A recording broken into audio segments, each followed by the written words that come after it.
Hello learners, last class में हमने plane mirror, concave and convex mirror के comparison पढ़ा, बेसिक जो कंपैरिजन है। आज के क्लास में हम स्फेरिकल मिरर्स को थोड़ा डिटेल्स में पढ़ने वाले हैं। स्फेरिकल मिरर में आते हैं convex and concave mirror, right. But spherical mirror actually है क्या? सी प्लेन मिरर हमें पता है, उसका जो पिछला साइड है उसको कोटिंग क्या होता है, दैट्स वाई वो रिफ्लेक्ट करता है, राइट। सिमिलरली स्फेरिकल मिरर आप ऐसे समझो जैसे वो ग्लास का एक प्लेन है, वैसे ही ग्लास का एक स्फीयर है, ठीक है। उसको हमने क्रॉस सेक्शन में कट किया एंड उससे फिर हमें जो एक छोटा सा सेक्शन मिला, छोटा सा पार्ट मिला। जैसे अगर आप क्रिकेट खेलते हो और आपने देखा होगा जो रबर का जो या टेनिस का जो बॉल है वो जब टूट जाता है, ख़राब हो जाता है, फूट जाता है, उसको आप ऐसे निकाल लेते हो अलग से, ठीक है। तो इसका एक ऐसे ऐसे पोर्शन बनता है, राइट, ऐसे पोर्शन बनता है, ऐसे ऐसे, राइट। तो वो जो पोर्शन है, ठीक है, वैसे टाइप में अगर हमने स्फेरिकल एक ग्लास लिया, उसको हमने कट किया तो हमें एक सेक्शन मिलेगा। अगर हमने उसके अंदर वाले पार्ट को, अगर हमने उसके बाहर वाले पार्ट को हमने कोटिंग किया तो अंदर वाला पार्ट उसका रिफ्लेक्टिंग हो जाएगा, राइट। तो ये होता है कॉन्केव मिरर। एंड अगर हमने उसके अंदर वाले सरफेस को कोटिंग किया तो बाहर वाला सरफेस रिफ्लेक्टिंग हो जाएगा, तो ये होता है कॉन्वेक्स मिरर। ये हमने ऑलरेडी लास्ट क्लास में डिस्कस किया है, ठीक है। इसके आगे भी और एक चीज़ हमने क्लास में डिस्कस की, दैट इज़ दो सेट ऑफ पैरेलल लाइंस या कोई भी particular set of parallel lines या इंसिडेंट रेज। मैं एक्चुअली बार बार जब लाइन कहता हूँ मुझे एक्चुअली कहना होता है इंसिडेंट रे, ठीक है। वो थोड़ा समझ लेना क्योंकि जस्ट मैंने मैथ्स पढ़ाया था, ठीक है। सो पैरेलल रेज जैसे एक इंसिडेंट रे है, तो ऐसी बहुत सारी इंसिडेंट रे अगर हमने ड्रॉ की इसी रे को, ठीक है, सो ये रिफ्लेक्शन के बाद एक ही पॉइंट से जाएगी, ठीक है। ऐसे सपोज ये जो पॉइंट है, इसी पॉइंट से ये सारी रेज, आप कितनी भी और रेज ले लो इनको पैरेलल, ये सारी रेज इसी एक पॉइंट से जाएंगी, इसी को हम कहते हैं फोकस, ठीक है। और सेम कॉन्वेक्स मिरर में आप set of parallel lines, set of incident raise आप ले रहे हो, राइट। वो रिफ्लेक्शन के बाद डाइवर्ज होती है तो आगे कॉन्वर्ज होने का कोई सवाल नहीं है, तो हमें उसको पीछे ऐसे एक्सटेंड करना होता है। तो अगर आप यहाँ पे पीछे प्रोड्यूस करोगे तो आपको एक कॉमन पॉइंट मिलेगा, उसको हम कहते हैं फोकस, ओके। अब यहाँ पे कॉन्केव मिरर में आप देखोगे तो फोकस हमेशा इन फ्रंट ऑफ मिरर होता है, इन फ्रंट ऑफ मिरर होता है। कॉन्वेक्स मिरर में फोकस हमेशा बिहाइंड द मिरर होता है, राइट। कॉन्केव मिरर के फोकस में से जो रिफ्लेक्टेड रे हो एक्चुअली पास करती है, ये समझना बहुत ज़रूरी है।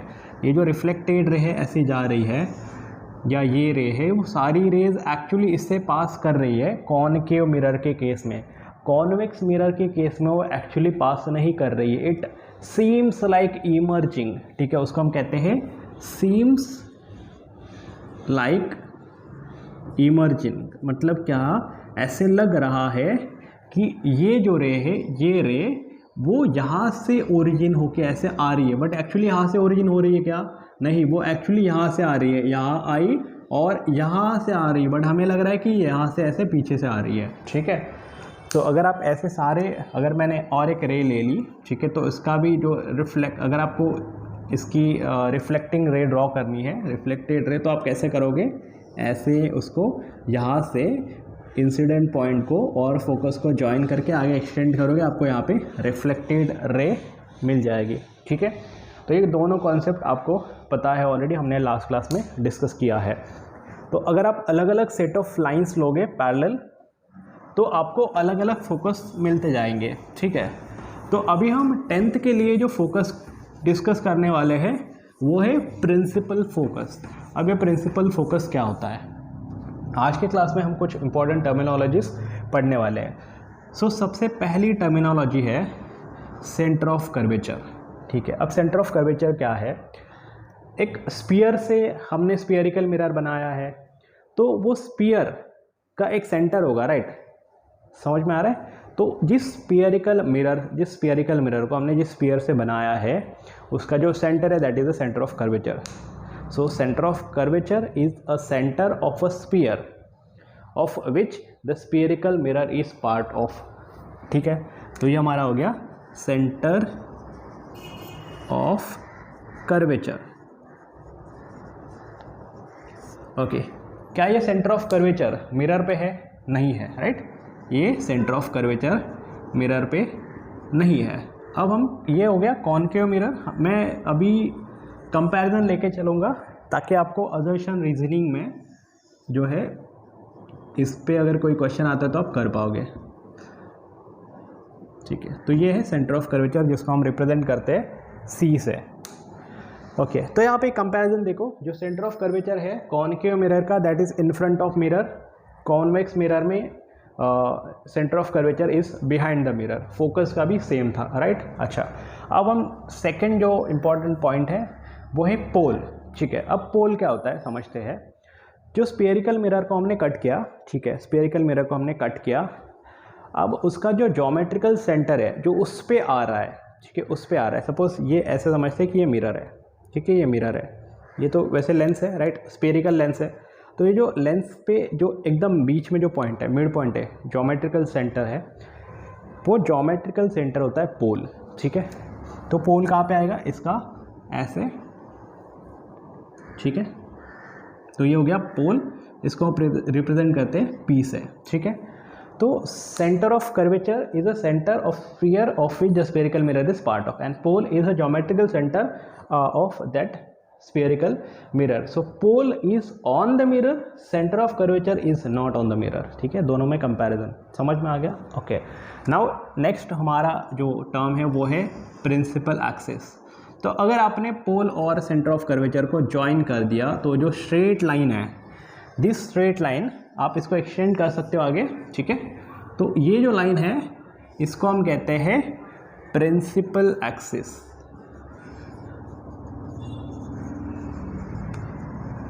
ठीक है, समझ में आ गया। So line joining pole and centre of curvature, line joining pole and centre of curvature is principal focus. हमने अब तक 3 टर्मिनोलॉजी पढ़ी, centre of curvature, pole and principal axis. अब हम फोकस ऑलरेडी पढ़ चुके हैं, अभी हम पढ़ने वाले हैं प्रिंसिपल फोकस। मैं बार बार ये चीज़ बता रहा हूँ, फोकस जो है एक particular set of parallel lines के लिए, इंसिडेंट लाइंस के लिए अलग अलग होता है, राइट। तो अभी हम एक पर्टिकुलर सेट डिस्कस करने वाले हैं, वो है incident ray which are parallel to principal axis. ठीक है, सो अगेन जो सेम लॉजिक है, जितने भी इंसिडेंट रे होंगे प्रिंसिपल एक्सिस को पैरेलल, जितने भी आप ड्रॉ करो वो सारे एक ही पॉइंट से जाने चाहिए, राइट, जो हमने ऑलरेडी प्रिंसिपल फोकस में पढ़ा, सॉरी। सो जितने भी इंसिडेंट रे सेट है पैरेलल रेस का, वो एक ही पॉइंट से पास करेगा, और वो जो पॉइंट होता है वो प्रिंसिपल एक्सिस पे लाई करता है। ठीक है,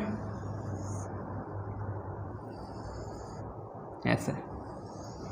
तो ये जो पॉइंट है इसको हम नॉर्मली फोकस कहते हैं, बट मोर करेक्ट जो उसका नेमिंग है वो है प्रिंसिपल फोकस, क्योंकि हमने ऑलरेडी पढ़ा फोकस बहुत सारे हो सकते हैं अगर आप अलग अलग सेट ऑफ इंसिडेंट रेज लेते हो तो यहाँ पे प्रिंसिपल फोकस क्या हो गया?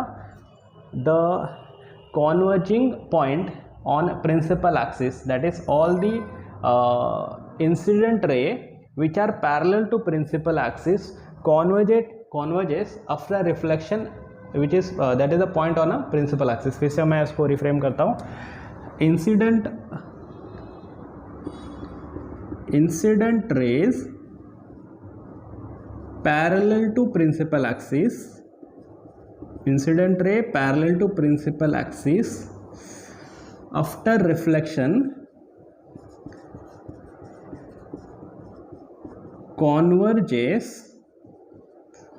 at a point on principal axis. ठीक है, समझ में आ गया प्रिंसिपल फोकस। सो जितने भी set of incident parallel lines है जो किसको पैरेलल है? प्रिंसिपल एक्सिस को, वो सारे इंसिडेंट रे आफ्टर रिफ्लेक्शन एक पॉइंट से पास करेंगे, उसको हम कहते हैं प्रिंसिपल फोकस। अब यहाँ पे एक इम्पॉर्टेंट रिलेशन है इस फोकस के बीच में और सेंटर ऑफ कर्वेचर एंड पोल के बीच में। ओके, अब ये जो फोकस है और पोल है, फोकस एंड पोल, इनके बीच में जो डिस्टेंस है उसको हम कहते हैं फोकल लेंथ। क्या कहते हैं? Focal length. ओके, और ये जो सेंटर ऑफ कर्वेचर है और पोल है, that is centre of curvature and pole, ये जो डिस्टेंस है उनको हम कहते हैं radius of curvature, radius of curvature.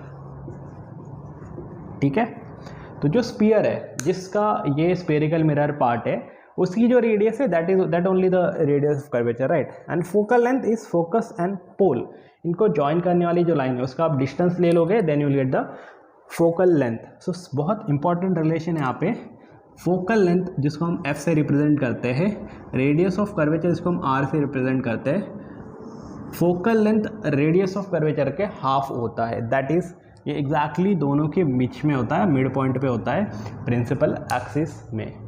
तो अब तक हमने जो सारी टर्मिनोलॉजीज पढ़ी है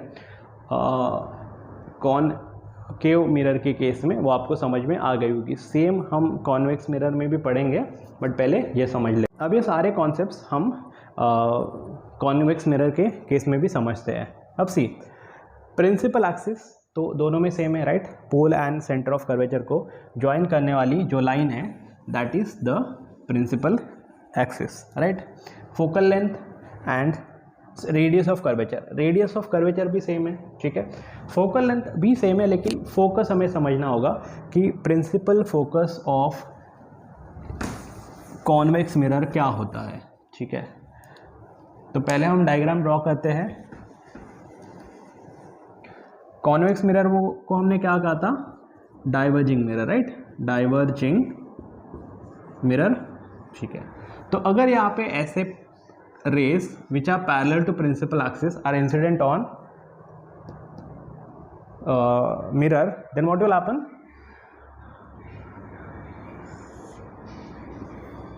The incident ray after reflection will diverge from each other, right? तो ऐसे diverge हो जाएंगे, करेक्ट। अगर आप इनको ऐसे पीछे एक्सटेंड करोगे तो आपको दिखेगा कि ये कॉमन पॉइंट पे मीट कर रहे हैं जो कि प्रिंसिपल एक्सिस पे लाई करता है। तो ये जो प्रिंसिपल एक्सिस पे जो पॉइंट है दैट इज़ द फोकस, ठीक है, ये है फोकस। तो आप कितनी भी लाइंस ऐसे इंसिडेंट लाइंस ड्रॉ कर लो, तो ये भी जब आप रिफ्लेक्शन के बाद ड्रॉ करोगे तो ये भी ऐसी ही जानी चाहिए, ठीक है। So here again all the set of parallel lines after reflection will diverge, and यहाँ पे ये वर्डिंग समझना ज़रूरी है, it seems to emerge from focus, it seems to emerge from focus। बाकी डेफिनेशन दोनों का सेम है, इसमें बस हमने क्या कहा था, it converges at a point on a principal axis which is called principal focus। यहाँ पे थोड़ा सा वर्डिंग अलग हो जाता है क्योंकि ये रेज जो है एक्चुअली यहाँ पे कॉन्वर्ज नहीं कर रहे हैं, राइट। इनको हमने पीछे एक्सटेंड किया है, तब जाके हमें ऐसे लग रहा है कि ये जो रे है रिफ्लेक्शन के बाद ये यहाँ से आ रही है, ये जो रे है एक्चुअली यहाँ से आ रही है, बट हमें ऐसे लग रहा है कि ये यहाँ से आ रही है। सारी जो रिफ्लेक्टेड रेज है after reflection, all the incident ray after reflection will seems to come or emerge from a point on a principal axis behind the mirror, ये मिरर के पीछे है, इसको हम कहते हैं प्रिंसिपल फोकस। तो इसका डेफिनेशन आपको लर्न करना बहुत ज़रूरी है। इसका डेफिनेशन एक बार फिर से डिस्कस कर लेते हैं। Incident rays which are parallel to principal axis after reflection converges at a point on principal axis called principal focus. यहाँ पे all incident ray which are parallel to principal axis after reflection diverges and seems to emerge from a point which is behind the mirror and lies on the principal axis called principal focus of convex mirror, ठीक है। तो हमने इसमें सारे जो terminologies थी useful वो हमने सारी डिस्कस की। रेडियस ऑफ कर्वेचर, पहले सेंटर ऑफ कर्वेचर समझ लेते हैं। Centre of curvature, centre of a sphere of which the spherical mirror is part of. Radius of curvature again same, radius of a sphere of which the spherical mirror is part of. Then third is pole. Pole is a geometrical center of that mirror. Then principal axis, line joining pole and center of curvature. Focal length, distance between pole and focus, दोनों में same है। ये भी यहाँ पे भी principal axis की जो हाफ लेंथ है indirectly that is line joining pole and focus. ये हमारी फोकल लेंथ है, इसमें भी सेम पोल एंड फोकस को जो ज्वाइन करने वाली लाइन है वो हमारी फोकल लेंथ है, ठीक है। एक लास्ट चीज़ है दैट इज़ अपर्चर। उसका डेफिनेशन बुक में थोड़ा कंफ्यूजिंग दिया है, वो हम समझ लेते क्या है। देखो अपर्चर एक्चुअली एरिया है पूरा एरिया जिस पे लाइट इंसिडेंट हो रही है। सपोज अगर आप ये कंसिडर करते हो कि ये मिरर है, तो ये पूरा जो एरिया है सामने का जिस पे लाइट इंसिडेंट कर रही है, राइट, तो उसको हम कहते हैं अपर्चर। सिंपल, ठीक है। तो ये दोनों कॉन्सेप्ट्स आपको समझ में आएंगे। नेक्स्ट क्लास में हम पढ़ेंगे रियल एंड वर्चुअल इमेज, ठीक है। Thank you very much.